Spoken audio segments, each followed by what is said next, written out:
Hey guys, Will here. So welcome to the LA Canyons in a McLaren F1 GTR. We're going to be taking a drive today and having a bit of a chat about, I guess, some of your most frequently asked questions on the 65-inch 4K sim rig build. So we've been getting a lot of questions, a lot of comments, and quite a lot of debates in the community about this setup, as well as quite a few people that have already jumped in based off the couple of videos that we put out so far and gone and invested in big screens themselves. So I wanted to talk about, I guess, our reflections on the build so far, some of the things that we've learned, some of the things that we would probably do differently, and I guess a few recommendations as well for you guys coming into this, because I don't want people to get too carried away watching the videos and go and jump in and overinvest and do something that they might potentially regret later on. And there have been a few challenges to overcome, as well as a few limitations with this system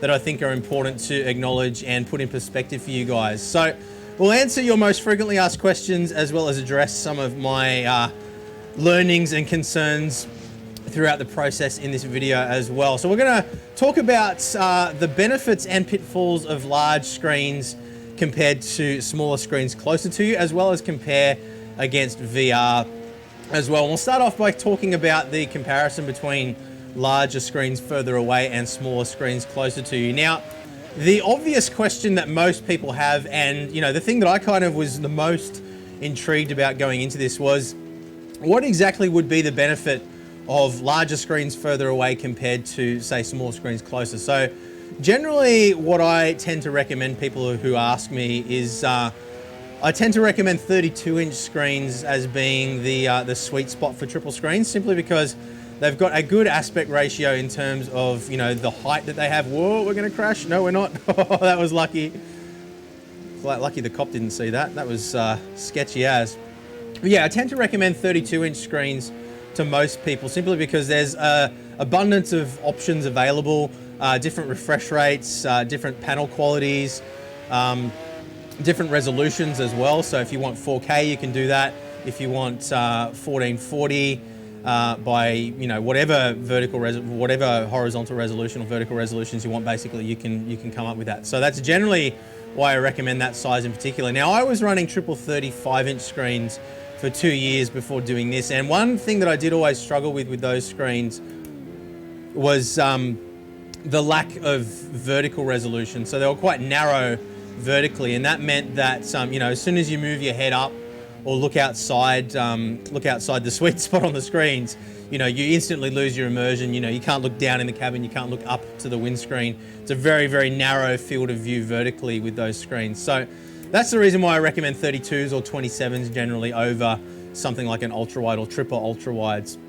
Now, the thing that I think has surprised me about this build is the extra immersion that I'm getting from having the larger screens further away from me. And it's hard to sort of put my finger on exactly what it is and describe it to you guys, but I think with smaller screens closer to you, you tend to, you've got the screen really in your face. And I mean, to give you the example, give you the measurements here, we're running these screens at about 1.5 meters, just under 1.5 meters from my face. So about 1.2 meters, I think it is. I'll have to measure it again.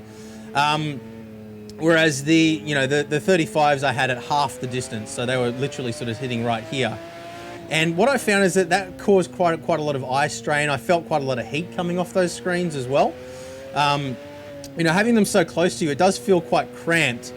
And you don't get the sense that you're sitting inside a car like you do with this, because everything's so close to you. You feel like you're sitting inside this little tiny box. Whereas, so you feel like you're sitting inside this little tiny box and you're looking through a screen, which is like a portal into another world, but you're not actually immersed in that world, if that makes sense.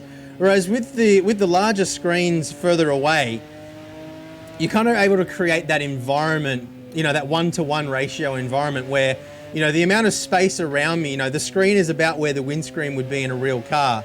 The side screen's a little bit further away than where the window would be on a car where you're sitting on the left or the right. Obviously, the McLaren F1 GTR is a bit different because we're sitting right in the middle of the car, and that's why I kind of chose this car for this video, because I wanted to sort of experiment with it and see what it looked like on camera for you guys as well. But genuinely, when I'm sitting inside the rig, everything is about where it would be in real life, with the exception of the dash being a little bit further away, because it's being projected on a two-dimensional screen rather than, you know, a 3D holographic projection in real life. So, but in terms of the way it looks on camera and everything, and the way it looks when I'm just sort of looking straight in the car or looking around the car, everything appears visually to be at least on that two-dimensional plane where it should be in relation to a 1-to-1 ratio in real life, if that makes sense. So it feels a lot more realistic and a lot more immersive. Whoa, through the gap. That was sketchy. Probably should stop driving like this on public roads. But yeah, it feels a lot more accurate and a lot more, you know, immersive, just due to that fact that everything's kind of that 1-to-1 ratio. And even though you are looking at a two-dimensional plane, it's still, because it's further away from you, it kind of becomes an extension of the three-dimensional objects that are around you. So I've got my physical wheel, I've got the rig, I've got the shifters, I've got the dash, and all that kind of stuff just blends into the background to give a really sort of a much greater sense of depth than I get with smaller screens closer to me. So I hope that makes sense to you guys. And I know that one of the things that's come up quite a lot is a few people have been quite vocal, as well as some other content creators as well, saying that, you know, it only looks good on camera, but it doesn't look any good in real life. And, you know, sitting inside the rig, it doesn't look realistic. It's just, you know, he's got the cameras placed at specific places so that it looks really good. And yeah, we have been selective with our camera placement, but generally, as you guys would have seen in that first drive video, moving around the cabin, there's not too many areas where it doesn't look realistic. So, and I can tell you that, you know, glancing around inside the car, it does look very, very realistic. And that's one of the things that has surprised me a lot compared to smaller screens closer to you. So I'd say there's definitely merit in it in that sense, but I think that it's really important to acknowledge here that we're way, way, way beyond the point of diminishing returns. So, you know, obviously large screens like this, they're extremely expensive. In the case of these ones that we're running here, these are 65-inch 4K, 144 hertz display panels with G-Sync as well. So, and I'll put all the specs and you know, links and everything down in the description for you guys. But you know, these aren't TVs; these are proper, you know, big format gaming displays.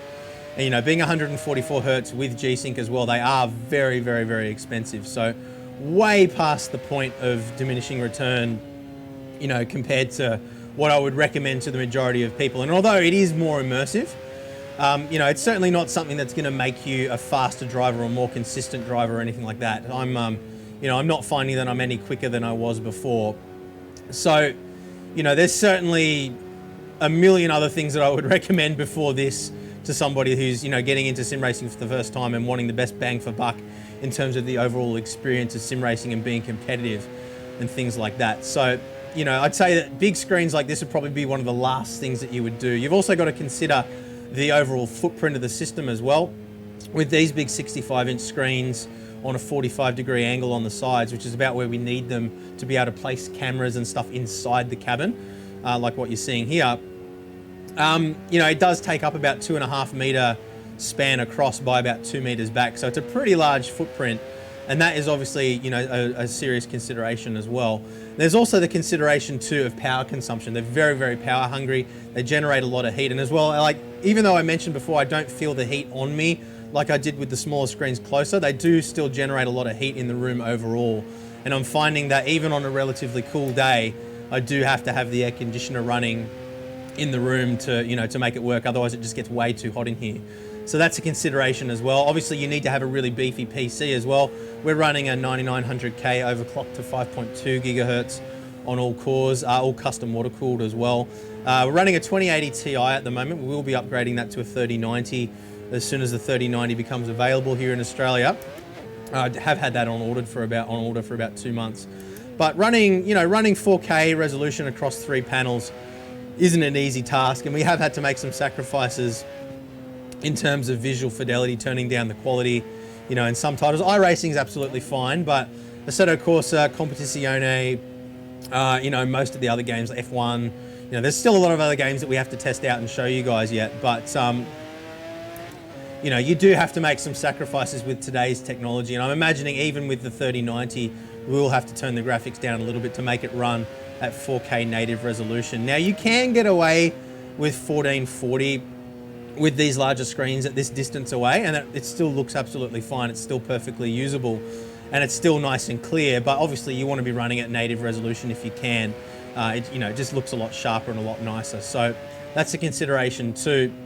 So yeah, look, I'd say that while it is a lot more immersive and overall a much better experience than I've ever had before with any other triple screen setup, it's certainly, not so much better that I would say everybody should rush out and go and spend, $10,000 on displays. That's just not realistic. You got to have the space for it. You got to have the money, and there's a lot of other things that I would spend the money on before doing this. So I wanted to make that clear for you guys. But it's not just a simple case of it looks good on camera and it's crappy for the person driving. And that's the thing that's probably surprised me the most, is I kind of expected the large car syndrome thing would probably be a problem, and it just really hasn't turned out to be that way. Now, admittedly, driving open wheelers, it is a little bit different, and I do find that the cabin does look a little bit big. For closed cabins like this one, not a problem at all. But I'd say that probably, for those of you who are out there looking at screens and what to get, 55-inch probably would be okay. I'd say if I was doing this again, I probably would go with 55-inch rather than 65-inch and maybe have them a little bit closer to me. Just because I feel like, having the side screens in a little bit closer and everything a little bit tighter, would more accurately reproduce the space, like I was talking about before with that 1-to-1 ratio in terms of the space that you're physically sitting in. I think that would be more realistic for most open wheelers, so skip barbers, your F1 cars and all those sorts of things. So, when I'm actually driving in a skip barber, which is the car that I've spent the most time in so far in this rig, I don't get the sense that I'm sitting in a giant car, from a driver's perspective when I'm focusing on everything else. But if I really sort of look around and take in the environment, then yeah, it does look a little bit bigger than 1-to-1. So if you're driving primarily Formula cars, I'd say that's going to be more of a thing for you. But I would recommend to most people probably 55-inch screens, a little bit closer than we have here. So probably maybe like a meter away would probably be ideal. So that would be my recommendation at this point. I haven't actually tried it myself, so I haven't used 55-inch screens. I used to have a single 55-inch screen in front of me back when I first started sim racing. But yeah, in terms of triples, this is the this and the 35s and 32s and a couple of other smaller screen setups are all I've used. So yeah, just take it with a grain of salt, I guess is what I'm saying. But my recommendation would be probably go with 55s rather than 65s as being a better sweet spot. It's still going to give you a very accurate 1-to-1 ratio for closed cabin cars, but be a little bit more realistic for your open wheelers. All right, so let's have a little listen as we go through this tunnel. Sounds good. All right, let's have a little chat about VR now. So I think this is probably where people are going to be the most surprised. So it's probably going to be a little bit controversial, but I've been spending about the same amount of time using my new HB Reverb G2 as I have done in the triple setup over the last couple of weeks since we built this setup. Just because I wanted to sort of really get a balanced picture of both, and experience both to the same amount, to try and get as accurate a representation as possible for you guys, I guess. Now, I don't have a massive amount of experience with different VR headsets. I've only actually used the G1 and the G2 myself, but I've been doing a ton of research online and reading people's experiences, particularly with headsets that offer a wider field of view, like the Pimax 8K, Pimax 8KX, I think is a new one. And generally the general consensus seems to be that the wider the field of view, the smaller the sweet spot is visually. So you kind of, you're trading off between wider field of view but less visual clarity, at least, outside of the small sweet spot in the middle, or a tighter field of view with better visual clarity within the defined field of view. So speaking to the G2 specifically, obviously it has a much tighter field of view than this does. So it's sort of, cutting off with relation to how we're looking at this now from the GoPro view, probably around about where the edges of the mirrors are. So you're still able to see everything that you need to see to, do what you need to do, as we almost go into the fence there. you know, you can see everything you need to see to be able to do what you need to do, and you know, you don't find that you are missing out on anything that's important to be able to drive quickly. So again, I'd say that it's not, you know, certainly not going to make you faster driving in this compared to VR, but you know, there are a couple of advantages that VR obviously has over, you know, a triple screen setup, and that's undeniable. So obviously you've got your stereoscopic 3D effect that's going on, so you're rendering a separate perspective for each eye, and then you know, that's able to sort of really transport you into another world because you get that stereoscopic 3D effect of depth, which you obviously don't get with triple screens. Now, we talked a little bit before about the fact that, you know, sitting in a cabin with a 1-to-1 ratio and screens that go all the way down the sides do kind of make you feel like you're sitting in a world, but it's not the same as having a stereoscopic 3D effect in the distance. So that is obviously one big trade-off with the triple screens compared to VR. There's also, I guess the biggest other trade-off compared to VR is the way the world interacts with you relative to your position. So particularly around mirrors. One big struggle that I've had with the triple setup is getting the mirrors to work well for me. Obviously in VR, as you move around, well, maybe it's not obvious to some people that haven't used VR, but as you move around with VR headset on, the perspective in the mirror changes relative to your position as well. So it's very, very realistic, and you'd be surprised at just how much additional immersion little things like that do give you in VR compared to the static image on a normal display. So as you move around, the perspective in the mirrors changes, and that really does add a lot of additional depth to the experience as well. Now with triples, obviously you can't do that. You're kind of fixed to the view that's the view that you're given, which is a bit of a challenge. But I guess in contrast to that is the fact that, you know, with the narrower field of view in VR, or the smaller sweet spot in VR, if you have a headset that has a wider field of view, what I find when I'm using VR is that I'm having to sort of move my head around a lot to replicate or mimic what I would normally be just doing with my eyes. So as you can see, when I'm driving with this and you're looking at my head movements are about what they would be when I'm driving a real car. In fact, exactly the same as what they would be when I'm driving a real car. And I can engage with you guys. I can look across at the camera, you know, just as if I was talking to a passenger. Whereas with VR, because the sweet spot is so limited, what I find is I tend to have to sort of move my head around a lot more to mimic what I would normally do with my eyes. Let's get past this guy quickly. So for example, if I want to look at my mirror, rather than just sort of glancing across with my eyes without actually moving my head, what I'm doing is I'm actually turning my whole head in VR to kind of look at that. Oh, we just completed a full lap. There we go. Go around to the left here and we'll go around again. We're not going to make a full lap, I don't think.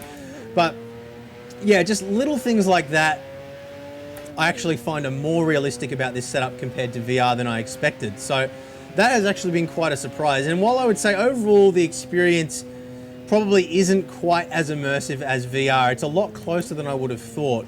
And little things like, you know, not having any screen door effect whatsoever on the triple setup compared to VR, where you can still see it. And I don't care what anybody says, you know, at least with the G2 headset and the G1, you can still make out the individual pixels if you really pay attention. Now it does kind of fade away after a while. You don't really notice it. So it's not like you're being constantly reminded that you're playing a game like some of those older headsets that really strain your eyes. But yeah, I just find that overall the experience is different. VR is very, very immersive in the way it transports you completely into another world, and you interact with it. You can look up, you can look down, you can look everywhere around the car, you can look behind you, and you really are, you know, in that environment. Whereas with this, you are limited obviously to the screen space that's provided.